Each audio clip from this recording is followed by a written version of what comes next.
చిన్న టీ కొట్టు దగ్గర లారీ ఆగింది. అతి పెద్ద అడవిలో ఒక చిన్న టీ కొట్టు, కొంత విశాలమైన ప్రదేశం. సుమారుగా 50 కిలోమీటర్ల నుండి అంత దట్టమైన అడవే ఉంది. ఎక్కడ లారీని కనీసం ఆపే అంత స్థలం కూడా కనబడలేదు. కానీ ఆ ప్రదేశం చాలా విశాలంగా, ఎంతో ప్రశాంతంగా ఉంది.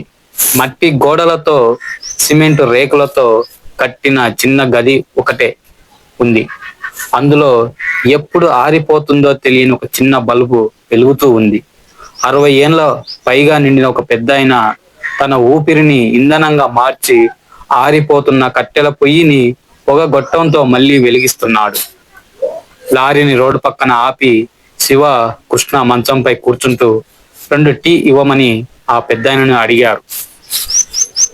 ఆ ఇస్తున్నా బాబు, పాలు మరుగుతున్నాయి, ఒక 5 నిమిషాల్లో తెచ్చిస్తాను అనే మాట పూర్తి అవ్వక ముందే, ఎన్నిసార్లు చెప్పినా ఈ మనిషి మారడు, ఎంత త్వరగా లేచి పనులు చేయమంటే ప్రతిరోజు ఆలస్యమే అంటూ ఆ ప్రదేశాన్ని ఊడుస్తున్న ఒక పెద్దావిడ కనబడింది.